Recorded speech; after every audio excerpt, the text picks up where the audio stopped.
Hi, John. Good morning. Thank you very much for taking time out of your busy schedule to be here with us. Can you please tell us a little bit more about Govamonos AI? Certainly. Well, thanks, Luigi. Appreciate all the things that you've done in helping us grow and where we're at. So Govamonos AI is a company that's based out of Colorado. And one of the things that we are doing, of course, is working in the AI space. I'm a co-founder and help develop the business side of things. And one of the most important things, of course, is that since we are building our company out, we need those who can support us and help us. There's a whole lot of content that needs to be created on a regular basis. And when we do that, we need a great support team. And you have actually helped us go through and do that. We do everything from training to analysis, and also we do our own recruiting for the AI field specifically. Perfect. So, who is John Paul Ennis, for those of you that don't know you? Well, I'm a serial entrepreneur. I've been starting businesses and building them, growing them, buying them, selling them, in some cases having to, put them down and say goodbye to them. Over the years, I really got a lot of experience in high tech and a variety of other places. And then on the other side of it is I create content on training for sales, also marketing and business strategies, and have been doing that for many, many years. The real key for me is really understanding how businesses work and don't work. And that came from my turnaround experience. And I've done almost 40 turnaround interventions, most of them, because people always say 40, how many were successful? Well, I have to tell you, when you get a sick business, sometimes the patient is on life support at the time. So because of that, I've had to hire and fire. In fact, I used to say to audiences that I've probably fired more people than they've ever met in their life. Always makes people a little bit nervous. So I understand the necessity of needing great and talent and finding good talent. Amazing. And how has it been working with your virtual assistant?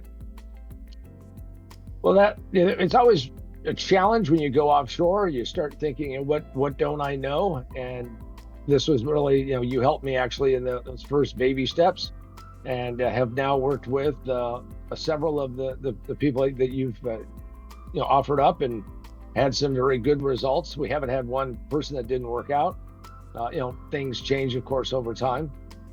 And the real key, of course, is knowing how to communicate effectively, how to delegate, and more importantly, what your expectations are. I was surprised at the quality of communication, and that's really important.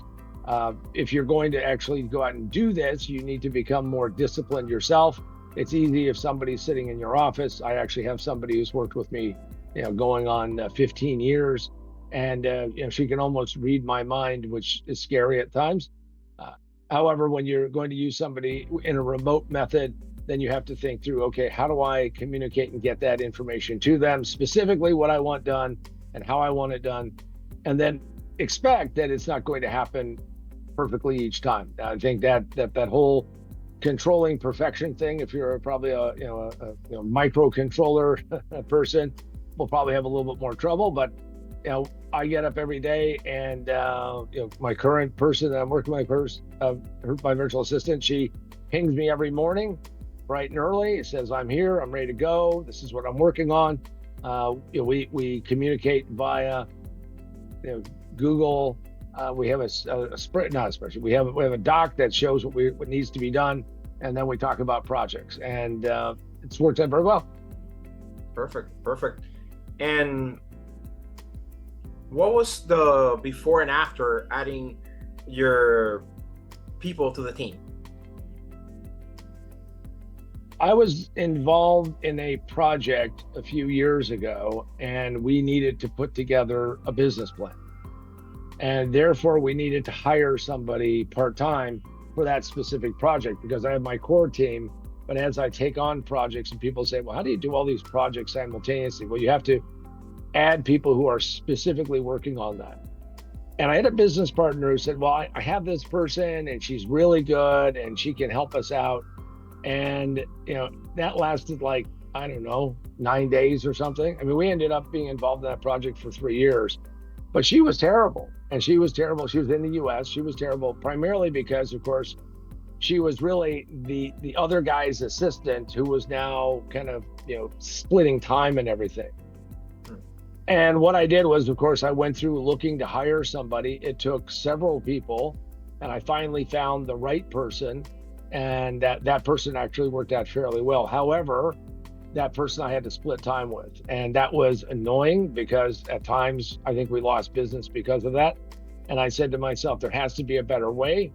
So that's really kind of the before picture. And almost 911 days ago or whatever it was that we did the first person, it's been a lot smoother, primarily because I have somebody who's focused on the project that we have, and because they're focused on that project, they get it done. So if you think of it that way, you can probably have people do really well for you. But it's all about make sure that you know what outcomes you want and how that's going to be. So the before and after is quite stark, and in fact, it encourages me to look beyond the borders, if you will.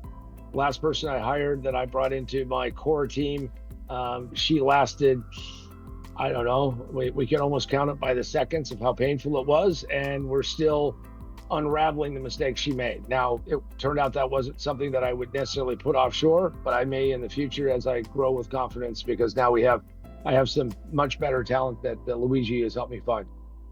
Amazing, amazing. Yeah, one of the things we always tell our clients is, how do we define success for this role?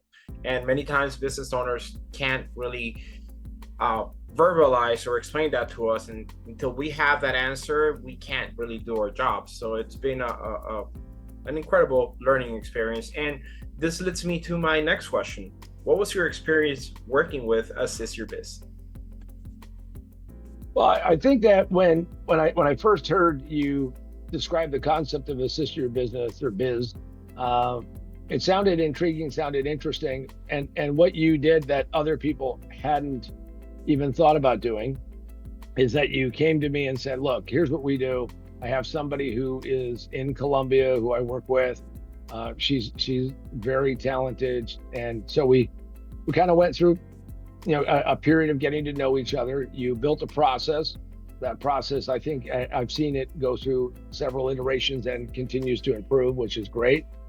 And more importantly is that you've been there as support and backup. So it isn't like you say, well, here's a half dozen people, good luck, I hope it works out, pay the fee and we're done. And that's really important. And it's always challenging in life to go out and find somebody that you can actually connect with. And my suggestion is always to go to a professional.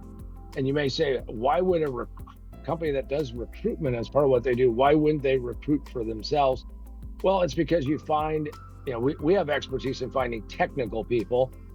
And we just found that it was much better to come to Assist Your Biz and go through and say, this is what we're trying to accomplish and this is what we're trying to do. And it has worked out quite well. Thank you. And I know you mentioned it briefly before, but how was our process different than when you look for somebody yourself? I've been involved in almost hard to say because it carbon dates me, but I've been involved in the call center world for now 52 years. And I have built them, I have managed them, I have owned them, I have worked inside of them. The first one I worked in, I swore I would never get back into one, but I've been involved in call centers a lot because that's important for businesses. And so therefore I hired a lot of people, and I probably developed some interesting habits of how to do that. And that business, you hire 10 and hope you get 1 or 2 people, and then you hire another 10 and hope you get 1 or 2, and you're always kind of like roaring through that. I think that your methodology is much more, I don't want to say guarded. What it is it's much more sophisticated, and it isn't, can you fog a mirror, can you talk on the phone, and away you go. So I think that you do a lot more work on that. We've tried to hire people offshore on our own. Language barrier became an issue. Everybody says that they know how to speak the language, but do they really know how to speak the language? By the way, there's a famous story. I know, that we're talking about my business and your business, but there's a great story. So one of the most infamous or famous James Bond movies is Goldfinger. And the guy who played Goldfinger was actually a German actor. And so they're really up against it. And the guy had the perfect look. And if you've ever seen the movie, the guy has the perfect look. Well, it turns out that his agent basically said, this guy is fluent in English. He can do it, no problems. It's going to be fine. It's going to be good. Well, this guy couldn't order lunch, let alone anything else, but he was the right guy and they were already in production.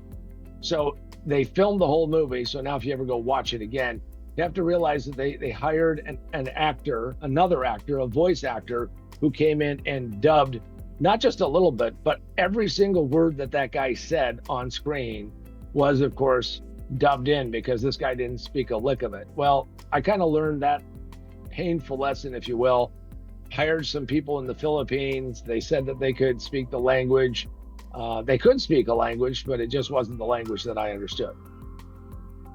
Interesting. So it's very similar to the whole Darth Vader thing where they hire Earl James Jones to replace the British actor that played him. Interesting. I did not know about that Goldfinger. So thank you for sharing. I have another cocktail story now. Has your utilization of time changed since you started expanding your remote team? I know that you're involved in multiple ventures in different businesses and different verticals and industries, but how has it changed? Well, it's changed quite a bit because it's all about leverage. And the thing that you learn the longer you're in business is that you have to buy time. You have to buy time, you have to get leverage, you have to get all of those things. And that means that you have to find the best person you possibly can. In fact, if you work with Luigi and his team and you hit upon what happened for me and you get a little lucky, you get a hidden gem and you get somebody who works hard, is a great communicator, and ends up showing exceptional capabilities. We just started with somebody a few weeks ago, and frankly, she has far exceeded my expectations. And now we're kind of expanding on what we think the projects that she might be able to handle are going to be, and that's really an exciting thing to do. Talent is one of the hardest things in the world to find. People talk to me all the time because we're in the AI business. God, I can't wait until AI takes over these things. And I'm like, well, you might hope for that, but what you want is you want the highest talented people running the tools which are called AI. I'm very much a believer that no matter how good AI gets, no matter how smart it gets, is it going to be able to really help persuade people, can comfort them, cajole them, move them along, and make them happy to be a customer? So I think that that's a part of the process. And if you do that, you're going to get great leverage. Leverage is what timing is all about. And yes, that's an improvement. In fact, I just had talked to her just a few minutes before jumping on this with Luigi, and kind of set the stage for today. And that's a great thing. And in fact, she's already accomplished something and sent back some results. And that's important. Also, I have to say, you need to develop a communication strategy. I don't care how you do it. Don't make it too complicated. Make it direct and simple. And more importantly, you have to stay on top of it, because what you want to do is help that person move their way through.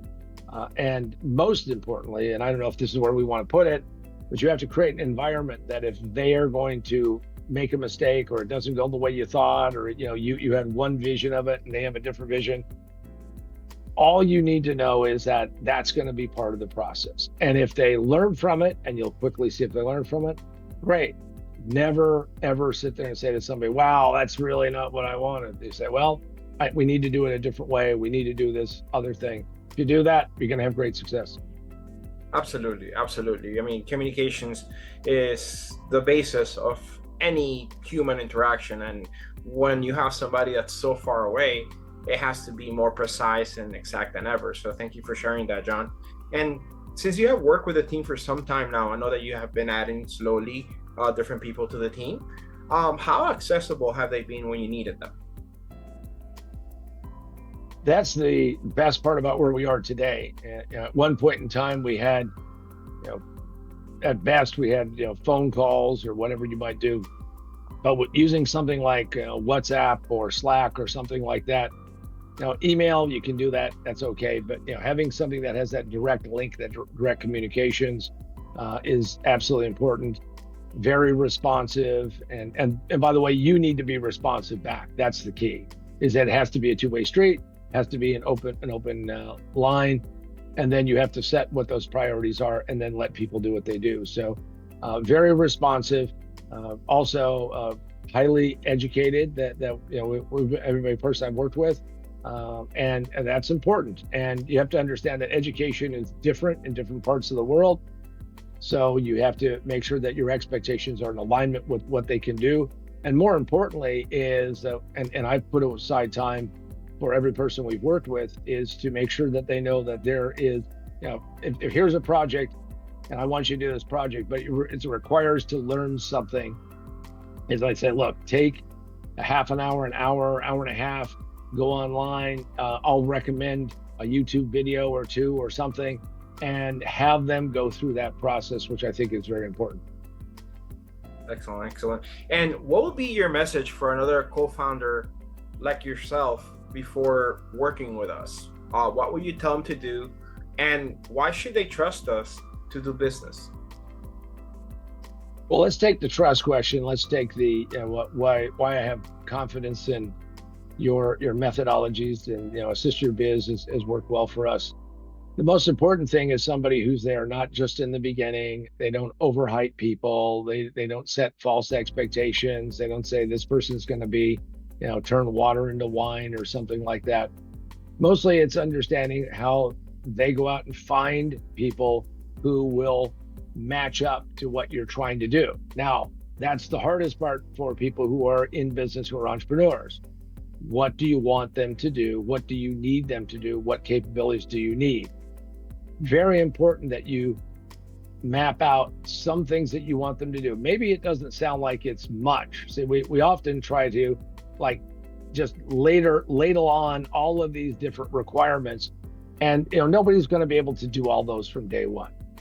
Pick 1, 3, 5 things that you really want to have help with, and do that. So giving that information to Luigi and his team is very important, because that means they can go out and scout and look around and find some talent for you. Now, as far as my advice to anybody who's an entrepreneur, co-founder, solopreneur, whatever that might be, you will find yourself doing some of the most trivial work possible. When somebody asks me, like if I go to a bank, if I go someplace and they say, well, what are you doing this weekend? Well, I'm doing what every entrepreneur does every weekend, which is, there are no days off.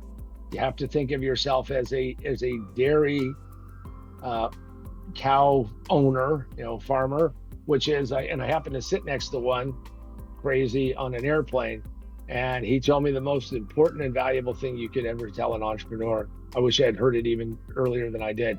He goes, every day, no matter what, the cows have to be milked. It doesn't matter if it's rain or shine. He talked about, and he was sharing a rather sad story about his wife passing, and he had to get up and he had to milk the cows. If you're an entrepreneur, you got to milk the cows. You got to do your job. Hiring somebody helps buy some of that, but more importantly, that means that you can now start to expand and think about what you can do with that extra time.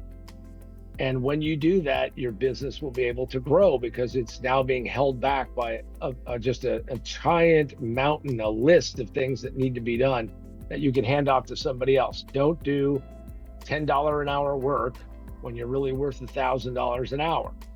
Now, it's hard because you have to learn how to do it, and it turns out it's harder to do in the beginning. It takes longer than you thought it would, but if you do that, you're going to get better results. So my suggestion is, hire somebody earlier, even if it's a pinch, and even if it's a little harder, and even if it, I'm not quite sure, and do that, and then push yourself to say, how do I utilize this talent to the best way possible? And it's great to watch people grow and move forward and get better. Yeah, no, absolutely. One of the things we tell people is to analyze their time, and these are some of the things that I learned from you through the years, is analyze your time, see where your time is going, and start delegating your task and start filling that, whether it is more business development or whatever it is that you do, because we have people in different industries, attorneys, engineers, salespeople, business owners, whatever you may do. Just what is really the true and most important thing that you could be doing today. Focus on that and delegate everything else. So it's a fact. I learned this from you, the 2x4 rule. I don't know if you want to get into that. You know, everything takes twice as long or it costs twice as much. Yeah, it's simple. The 2x4 rule is that, you know, anything you're working on is going to either take, you know, cost twice as much and take 4 times as long, or cost 4 times as much and take twice as long. And that's just the reality of it. And part of it is just never ask, you know, here's probably the best insight. Never ask it to be easier. Never ask for luck to intervene. Work to become better and stronger and build a better team. And building a better team is being able to hand these things off to people.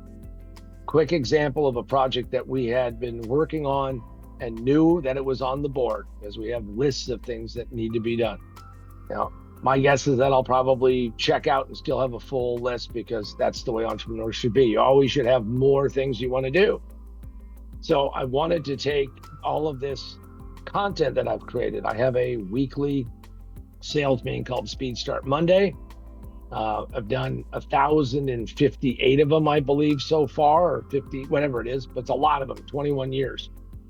And what I wanted to do was take those, all that we've transcribed, and start putting them together in some cohesive fashion, because there's a lot of great data that will write more books, because I have 2 books that I've co-written. And that's really hard to get to that, right? It's always, you're going to get to it some other way. And I've hired people who said they were editors. I've hired people who said that they knew what I was talking about. And here I hire this person that you know, Luigi helps me find. And she's in the process of sifting and sorting through this mountain of stuff. And she doesn't do that full time, but she chips away at it, because when you get to over 1,050 sessions, you have many, many, many pages of transcription. Now, what are we going to do with it? Well, that's where AI will probably help us out. Right. And those 1,000 sections are at least an hour and a half, sometimes longer. I've been part of quite a few of those, and thank you for sharing your knowledge, your time, and we hope to be able to serve you once again in the very near future as you guys grow. Excellent. And just so you know, I'm a believer, and I think that as I work through projects and as things expand and things are getting done, you know, right now I'm now planning, well, when do I add the next person and the next person? Because growth is all about getting more capability, more people helping out and moving things forward. And I would therefore highly recommend Assist Your Biz. I think that Luigi and his team have done a magnificent job. And my sense is that they're going to continue to grow.